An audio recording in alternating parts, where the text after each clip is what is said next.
here as a call-in member. So with that, whenever you'd like to start the meeting, Craig.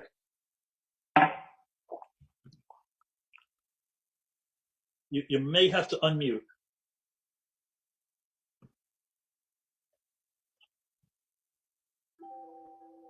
Yeah, I was just trying to figure that out. Okay, call the meeting or is Greg not the chair of this committee? Greg, would you like to call the meeting to order? We have a quorum, so I call the meeting to order. And the first item on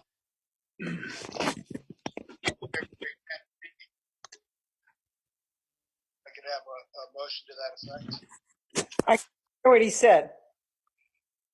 Okay. I put it on speaker, but he basically asked for a motion to approve the minutes. Called the meeting to order. So moved. Let me see.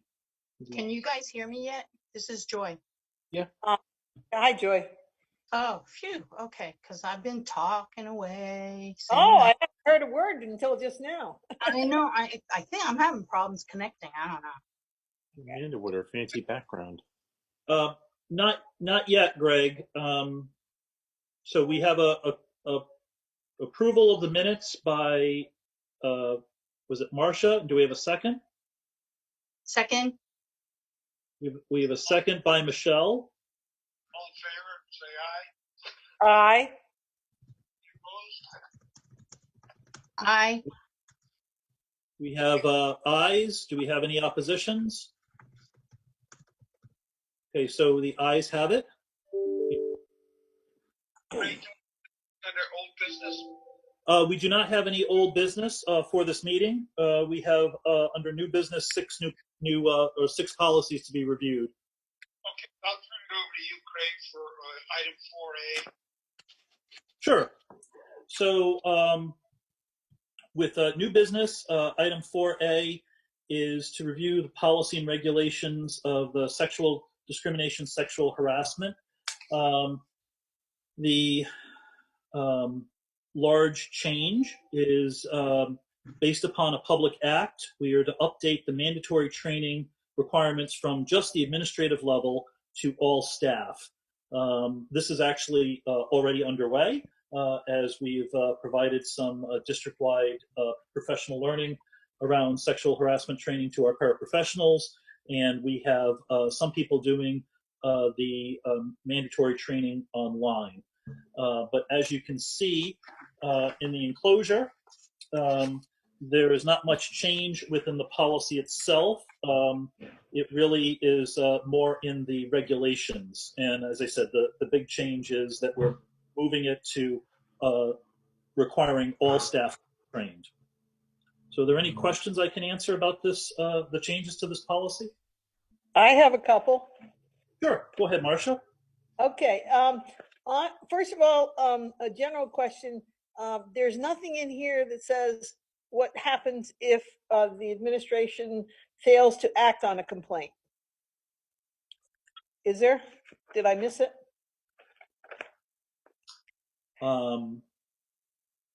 Well, if anyone feels that we fail to act, then they would take it to the regional office, which is listed in Norwich, to file a complaint. Okay. So there is a procedure, but it's not part of the procedure would be kind of then moving it up to the next level. I will pridefully say, as the district coordinator, that I can't imagine that ever happening, because we take. I know you do. I know you do, but I know in other districts sometimes that's an issue. Yeah. So then they would kind of move up to the next level. So if it was reported at the school level, they would then go to the district timeline coordinator, where the phone number is listed. That's to my office. And then if they did not get satisfaction from that level, then it would go to more of like a CHRO complaint. Okay. So it's basically up to the person, complaining if nothing happens after a week or so, then they can follow it up in other ways. Yes, there's the employees. Just pointing out all the different steps. Yeah, Okay, that's okay. On the first yellow sheet, the complaint procedure yep. paragraph, when I read that first sentence of the second paragraph, complaints will be investigated promptly and corrective action will be taken when allegations are verified. To me, it's ambiguous that it means complaints will be investigated promptly when allegations are verified. So to me, it read better if you put a period after complaints will be investigated promptly, period, and then a new sentence, corrective action will be taken when allegations are verified. Because I'm assuming that when allegations are verified only goes with the second half of that sentence, correct? That would be correct. That's why it says corrective actions would be taken when allegations are verified. But if there's a feeling by the committee to subjugate that sentence into two, I have no problem with that. I'd like to see that. I think it reads better. If there's anybody who disagrees, hearing none, then we'll make that change. Anything else, Marcia? Yep, one other quickie. Do we define promptly anywhere? Yeah, so, when we say promptly, it depends on the length of the investigation. So having had to do this in the past, usually you meet with the person to get kind of what's the concern, and depending on, and usually, I will then verbally say, I'll be back in touch with you at this point, and I might say at that point, I'm still investigating, because depending on the scope of the investigation and the number of people that you have to get information from would really delineate the promptness of it. Okay. That's all I have for that one. Anyone else? I just have a question, and again, maybe I missed it. Is this once once after they're hired they get this, or is it a couple times every year? And also, I thought there was a new law that I just got on my desk that said everyone had to do online training by October 2020. Go ahead. Yeah, so Michelle, that's what we're talking about, the new law where KERMA has online training that has to be done by October. And that's why I said we've already begun this process by training some staff. So that's the requirement, is that all have to be done by October 2020. And then the law says, and periodic supplemental trainings to employees, as well as that we would be posting, information about this, and in asking Shipman and Goodwin, what's the posting information? They have it just about summed up, but there's a little glitch that they're trying to work out. And then once we get that, we can post that, on our district website as well. So you're only necessarily requiring it once in a tenure? Like they could be working for, I know you said supplemental. I don't think things come out that often, but. Yeah, the law didn't define the frequency. And so I would caution us to define a frequency that then it would be potentially problematic to do on an ongoing basis. But I will say that, this is now on the list of rotating professional learnings that we would have to cycle through periodically once we're all trained. And do you collect like the certificates at the end of the completion? You keep those on file and they submit them to you? Okay. Yeah, HR is helping us with the initial compliance for everyone, and then it's up to us to put it on the cycle of professional learning for the periodic. Yeah, I have to verify to the state that every employee's received the various trainings, whether it's, DCF mandated report or sexual harassment, human trafficking. And I will assure you, I don't put my name to stuff unless I see the evidence. So we do have a comprehensive tracking system. And if Any we get a new hire, do we put that on there for the new hire to participate in also? Yes. So with all new employees, as Tom mentioned, some other required trainings that then becomes part of the induction program for new hirees to get through this Okay. as some other required trainings. Excellent.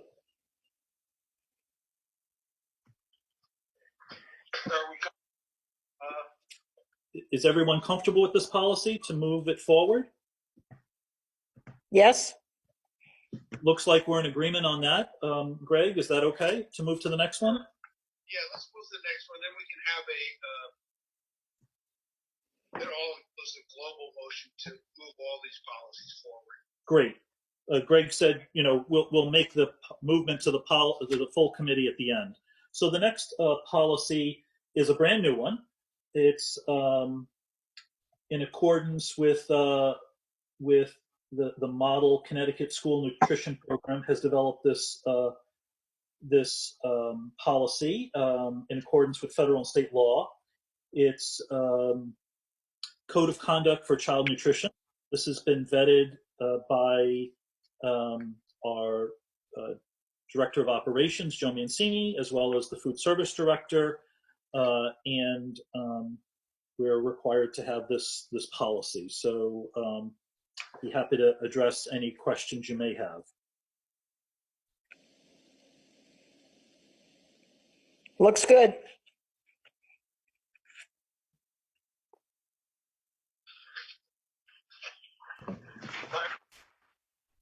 Same here.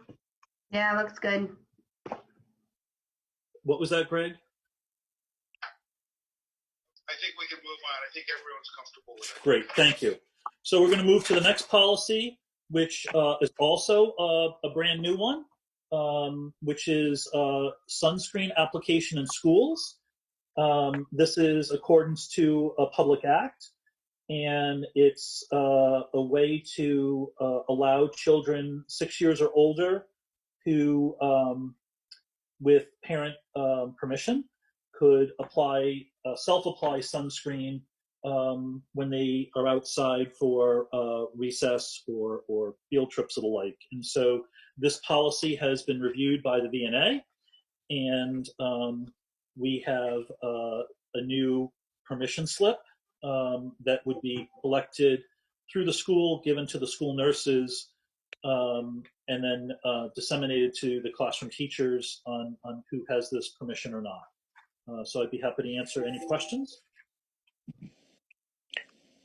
The only question I have is the second, the item B, where the kid it spells out how they're to use it and everything. And where on BB it says a student may only apply sunscreen that belongs to and has been brought into school by the individual student and may include the following and so forth. I wish there was some way to add a sentence that say very explicitly there will be no sharing of sunscreen. And maybe we should almost put it on the authorization so the parent understands and the child understands there can never be any sharing of sunscreen. Yeah, I don't mind putting that sentence on the permission slip at all to make that clarification. I think as soon as the board takes action on this and we're back in our buildings, then it'll be up to teachers to really monitor and ensure that there's no sharing of sunscreen, like we really don't have sharing of snacks because of various allergies. Right. So we'll add the no sharing on the permission slip. Sounds good. Any other questions? Okay, then moving on, we have a transportation policy, and it's really just a clarification that it has probably happened in other places in Connecticut, not here, about the hazardous conditions. So you'll see in policy, so on this blue sheet, we'll have to put the A next to each page so we can talk about which page. But if you flip it, it's not the first, not the second, it's the third page. Under hazardous conditions, it says about the pickup area, and then 2 more pages over, basically for number 7, it defines what shall not be hazardous, which is if on occasion a bus has to turn onto a private road, or if kids have to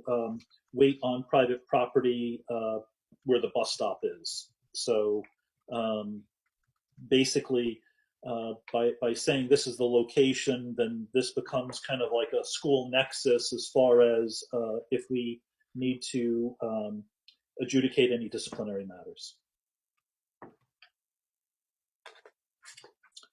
Comments, questions, concerns, if any? Comments, questions, concerns? Looks good to me. No, I'm good. Okay, then moving on. So we spent a lot of time last year on glycogen storage, and this one was really just in accordance with the Office of Civil Rights feedback to the revisions include adding students with diabetes and protection with life-threatening food allergies and glycogen storage disease, and it clarifies that we're to refer these things to a 504 team and have these food or medical care plans be part of a 504 so that they're not lost in the process of review. So that's the big changes, and I'd be happy to answer any questions you have on the other regulations. Look good to me. I was just worried that the paperwork on these kids must be horrendous these days. Well, But- there is a lot of work, but by putting it into the 504 system, which is well established in timelines and procedures, that nothing will be forgotten. Because the worst thing in the world is to have a plan that then Right. is Right. You're right. not executed. Yep.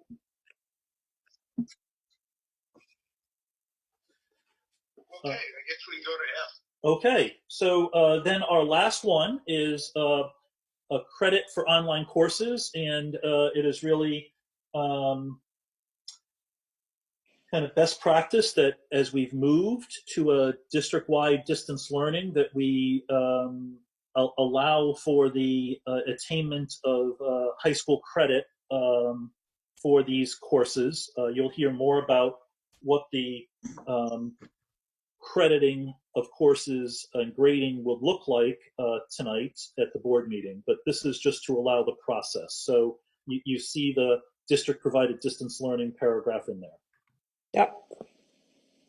Just a couple of comments. I could see, obviously, we're living a situation now. They're already starting to talk about next year. And then, moving forward, there's already districts doing distance learning that go well beyond the 180 days. So, for example, South Windsor schools have 184 student days. So for their first 4 snow days, they're doing some version of what we're doing now, and they've been doing that for a couple of years. So there's definitely broad applicability for this down the road. But of course, the nice thing to that is then you can almost predict when the high school graduation date would be, irrespective of snow days, right? Awesome. Yeah, Yeah, I That's- think that's great. yeah. Me too. So then would you remove the wording of the COVID-19?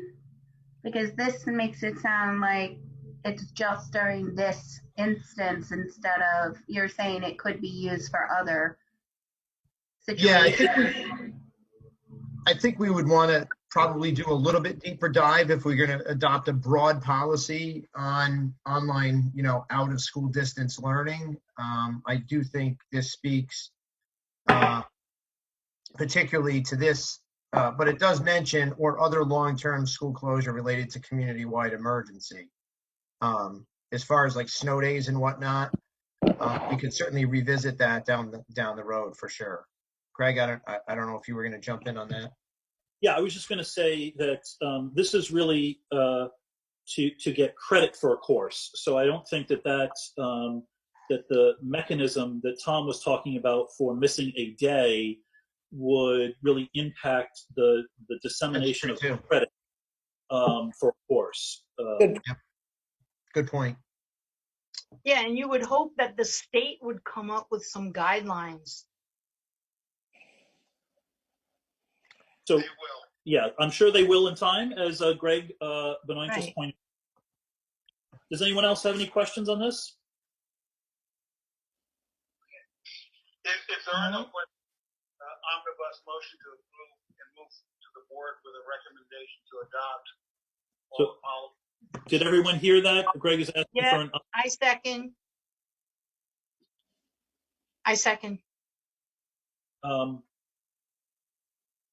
Did we have a motion first? Yeah, Greg is suggesting someone do the motion, someone second, that we do an omnibus adoption of these 6 policies to move them forward to the board. So would someone like to adopt that as a motion? I'll do that. I will. All right. Okay, so Marcia and then Chris, would you like to second that? Yeah. Do you want Marcia to say the policy numbers, or you'll just know it as such? We'll just record it as such, that these 6 policies are all moving to the board at the next regular meeting. Okay, all in favor, say aye. Aye. Okay, that is a unanimous aye. Now we simply need a motion to adjourn. So moved. Second. Favor? Aye. Aye. Aye. Aye. And that is We are a adjourned. motion Thank you, too. Thank you. Meet again shortly. Yep, see you at 6, everyone. Okay, Aye. thank you, Bye. buddy. Bye-bye.